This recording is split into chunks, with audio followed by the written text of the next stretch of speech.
أعوذ بالله من الشيطان الرجيم. بسم الله الرحمن الرحيم. الحمد لله الذي أنزل على عبده الكتاب ولم يجعل له عوجا قيما لينذر بأسا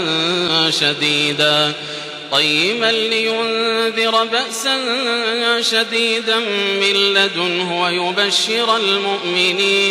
ويبشر المؤمنين الذين يعملون الصالحات أن لهم أجرا حسنا ماكثين فيه أبدا وينذر الذين قالوا اتخذ الله ولدا ما لهم به من علم ولا لآبائهم كبرت كلمة تخرج من أفواههم إن يقولون إلا كذبا فلعلك باخع نفسك على آثارهم إن لم يؤمنوا بهذا الحديث أسفا إنا جعلنا ما على الأرض زينة لها لنبلوهم أيهم أحسن عملا وإنا لجاعلون ما عليها صعيدا جرزا أم حسبت أن أصحاب الكهف والرقيم كانوا من آياتنا عجبا إذ أوى الفتية إلى الكهف فقالوا ربنا آتنا من لدنك رحمة وهيئ لنا من أمرنا رشدا فضربنا على آذانهم في الكهف سنين عددا ثم بعثناهم لنعلم أي الحزبين أحصى لما لبثوا أمدا نحن نقص عليك نبأهم بالحق إنهم فتية آمنوا بربهم وزدناهم هدى وربطنا على قلوبهم إذ قاموا فقالوا ربنا رب السماوات والأرض لن ندعو من دونه إلها لقد قلنا إذا شططا هؤلاء قومنا اتخذوا من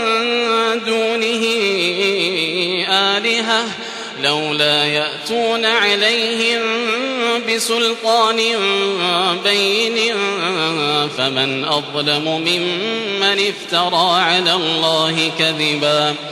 وإذ اعتزلتموهم وما يعبدون إلا الله فأووا إلى الكهف ينشر لكم ربكم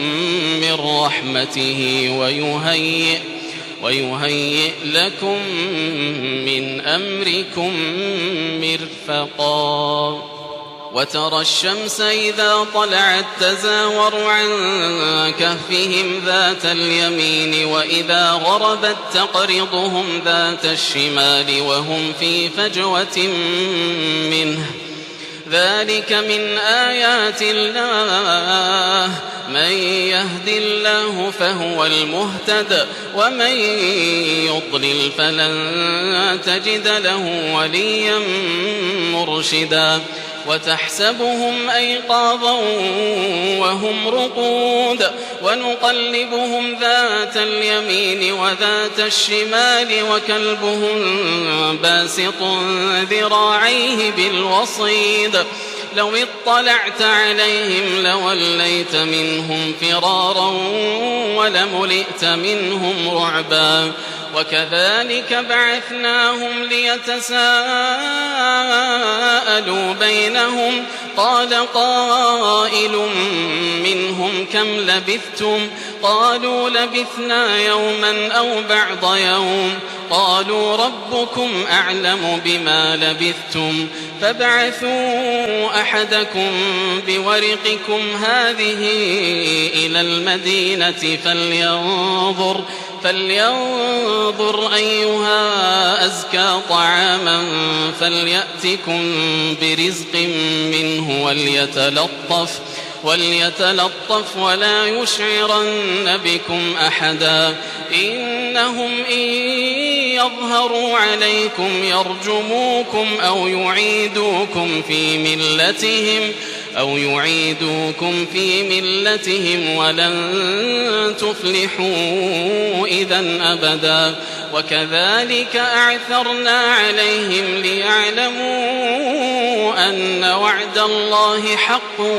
وأن الساعة لا ريب فيها، إذ يتنازعون بينهم أمرهم فقالوا ابنوا عليهم بنيانا ربهم أعلم بهم قال الذين غلبوا على أمرهم لنتخذن عليهم مسجدا.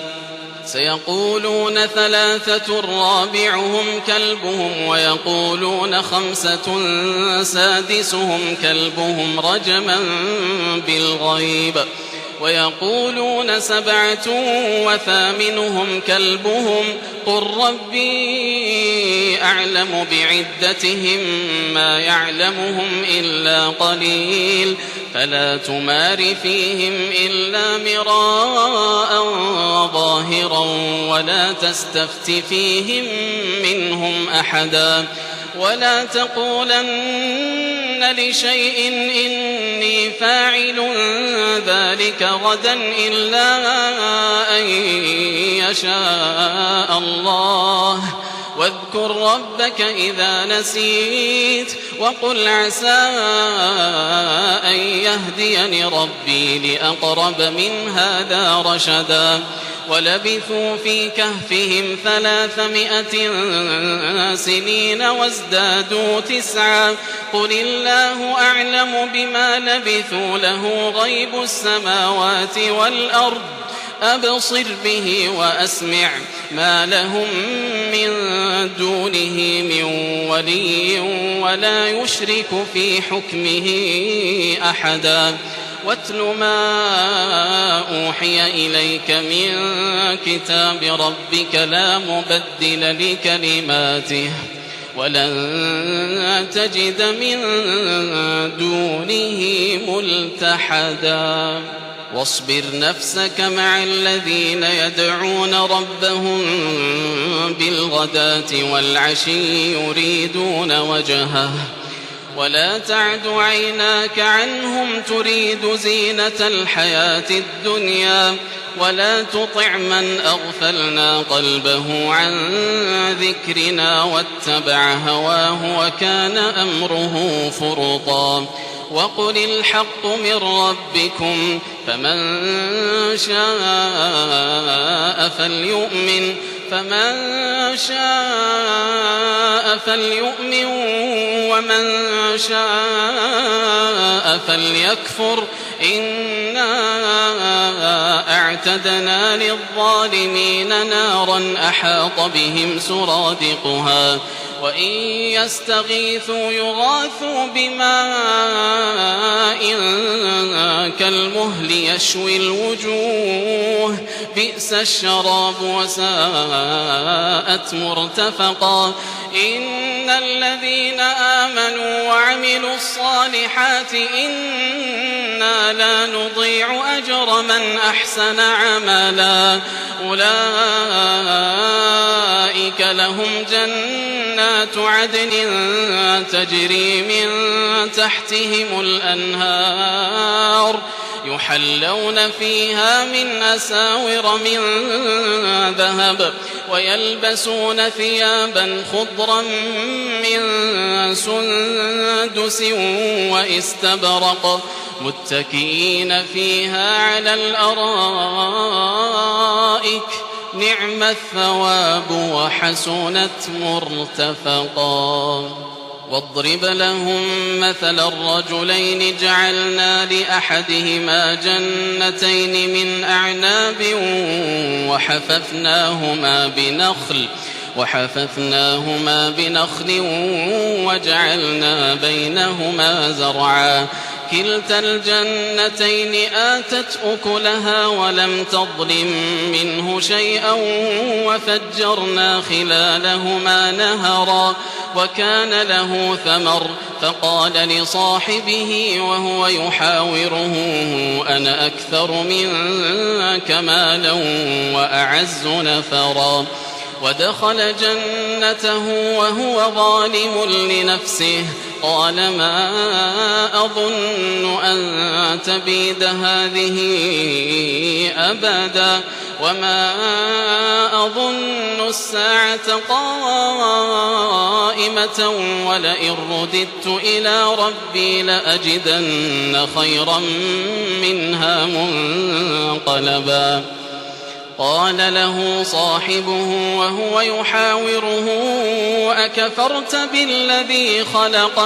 أكفرت بالذي خلقك من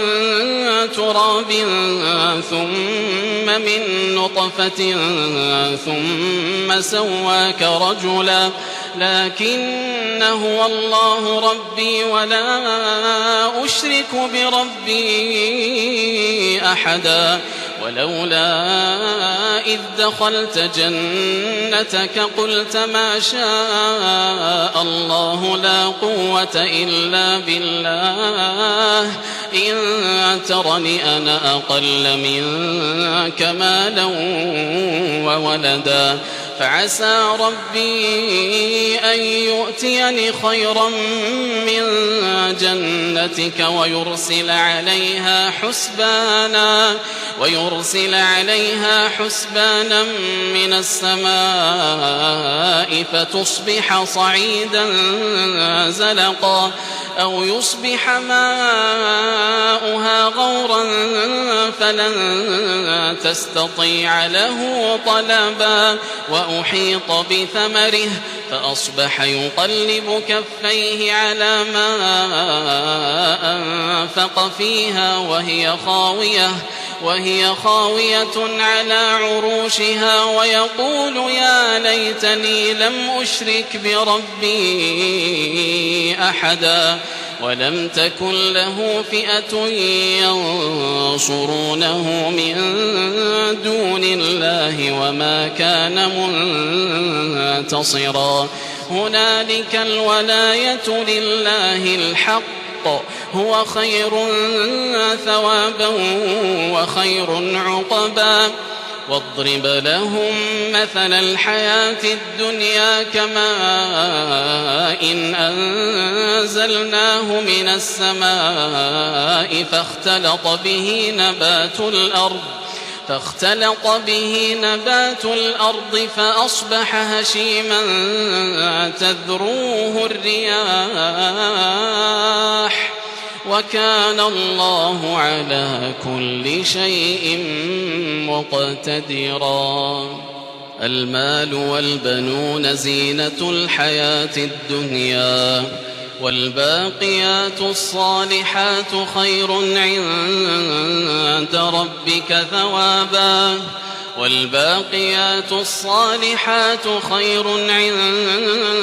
ربك ثوابا وخير أملا ويوم نسير الجبال وترى الأرض بارزة وحشرناهم فلم نغادر منهم أحدا وعرضوا على ربك صفا لقد جئتمونا كما خلقناكم أول مرة بل زعمتم أن لن نجعل لكم موعدا ووضع الكتاب فترى المجرمين مشفقين مما فيه ويقولون يا ويلتنا ما لهذا الكتاب لا يغادر صغيرة ولا كبيرة إلا أحصاها ووجدوا ما عملوا حاضرا ولا يظلم ربك أحدا وإذ قلنا للملائكة اسجدوا لآدم فسجدوا إلا إبليس كان من الجن ففسق عن أمر ربه أفتتخذونه وذريته أولياء من دوني وهم لكم عدو بئس للظالمين بدلا ما أشهدتهم خلق السماوات والأرض ولا خلق أنفسهم وما كنت متخذ المضلين عضدا ويوم يقول نادوا شركائي الذين زعمتم فدعوهم فلم يستجيبوا لهم وجعلنا بينهم موبقا ورأى المجرمون النار فظنوا أنهم مواقعوها ولم يجدوا عنها مصرفا ولقد صرفنا في هذا القرآن للناس من كل مثل وكان الإنسان أكثر شيء جدلا وما منع الناس أن يؤمنوا إذ جاءهم الهدى ويستغفروا ربهم إلا أن تأتيهم سنة الأولين أو يأتيهم العذاب قبلا وما نرسل المرسلين إلا مبشرين ومنذرين ويجادل الذين كفروا بالباطل ليدحضوا به الحق واتخذوا آياتي وما أنذروا هزوا ومن أظلم ممن ذكر بآيات ربه فأعرض عنها ونسي ما قدمت يداه إنا جعلنا على قلوبهم أكنة أن يفقهوا وفي آذانهم وقرا وإن تدعوهم إلى الهدى فلن يهتدوا إذا أبدا وربك الغفور ذو الرحمة لو يؤاخذهم بما كسبوا لعجل لهم العذاب بل لهم موعد لن يجدوا من دونه موئلا وتلك القرى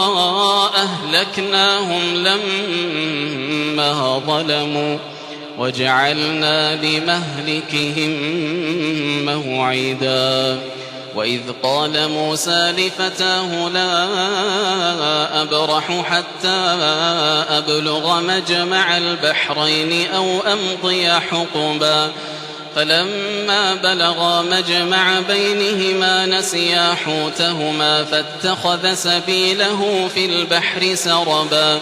فلما جاوزا قال لفتاه آتنا غداءنا لقد لقينا من سفرنا هذا نصبا قال أرأيت إذ أوينا إلى الصخرة فإني نسيت الحوت وما أنسانيه إلا الشيطان أن أذكره واتخذ سبيله في البحر عجبا قال ذلك ما كنا نبغ فارتدا على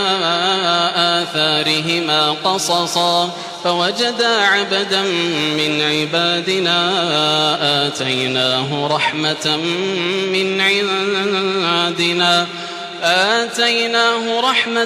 من عندنا وعلمناه من لدنا علما قال له موسى هل أتبعك على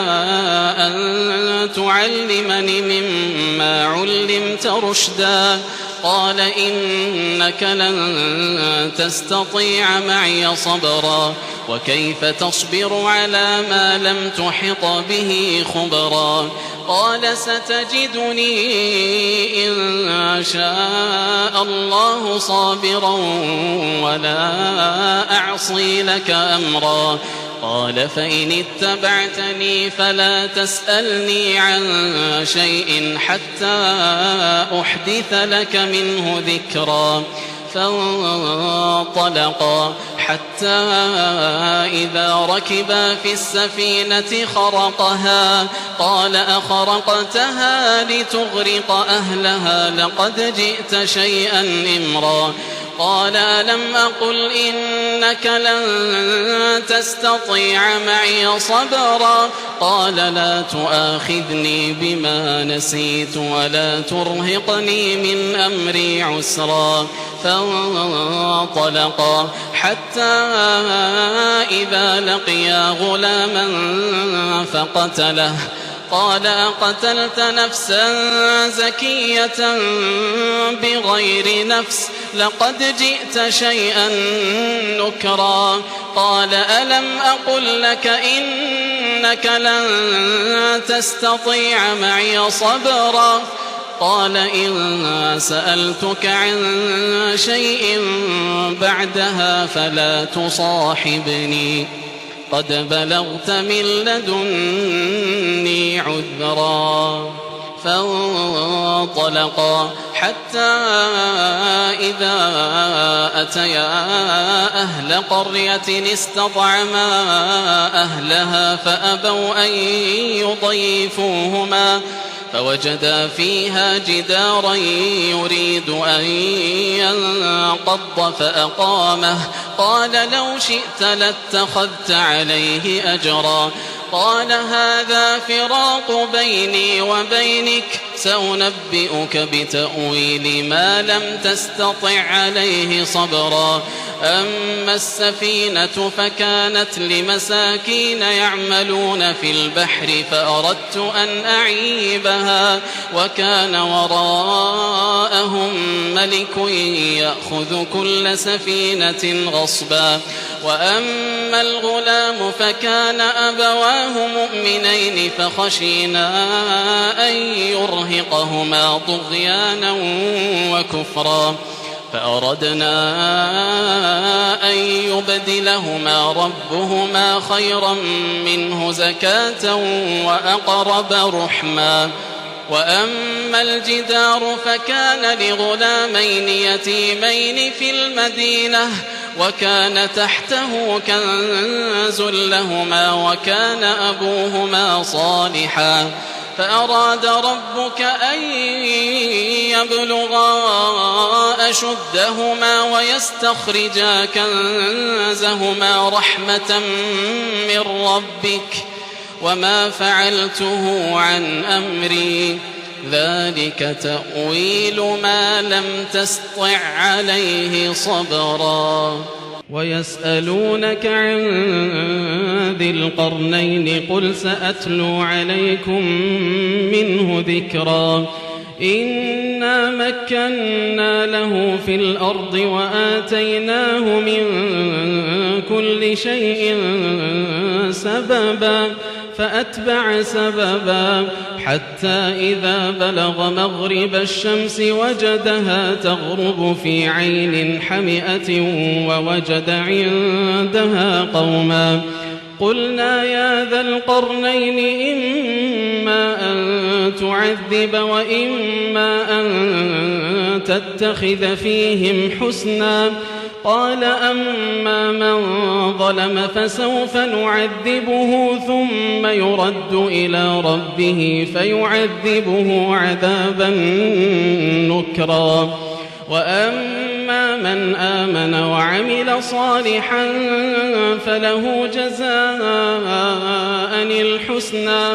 وسنقول له من أمرنا يسرا ثم أتبع سببا حتى إذا بلغ مطلع الشمس وجدها تطلع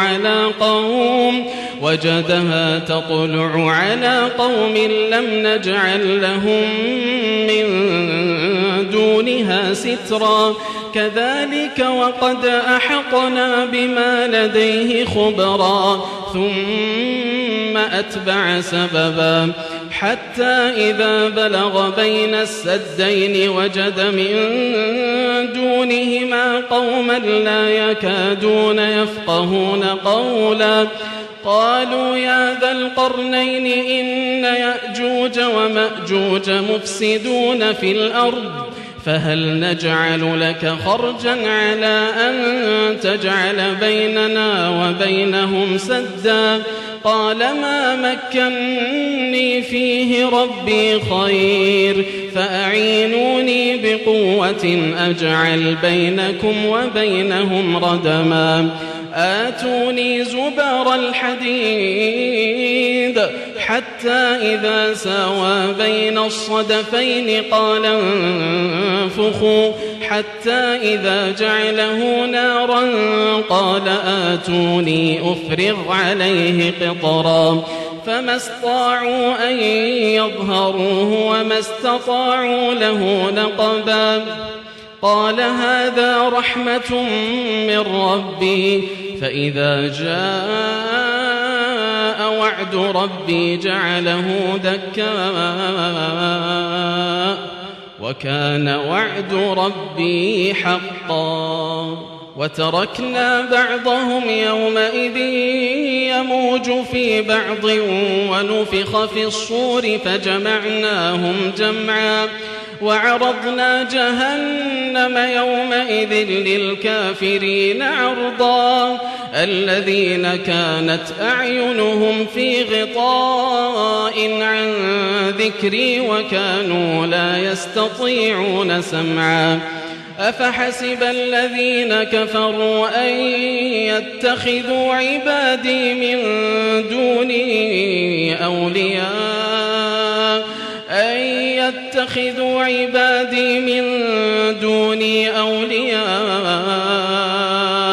إنا أعتدنا جهنم للكافرين نزلا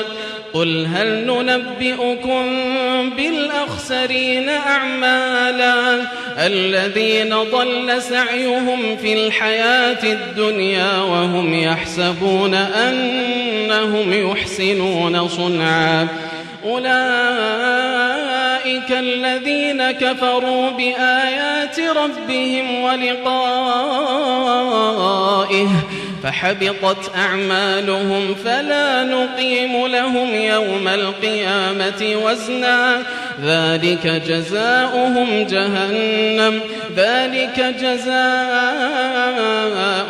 جهنم بما كفروا واتخذوا آياتي ورسلي هزوا إن الذين آمنوا وعملوا الصالحات كانت لهم جنات الفردوس نزلا خالدين فيها لا يبغون عنها حولا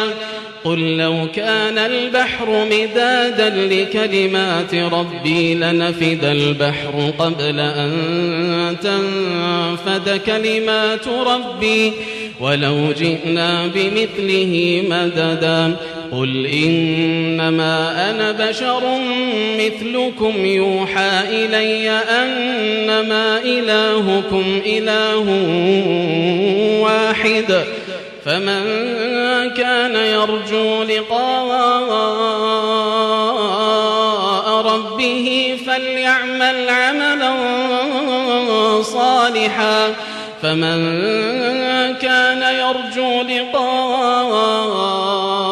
ربه فليعمل عملا صالحا ولا يشرك بعبادة ربه أحدا الله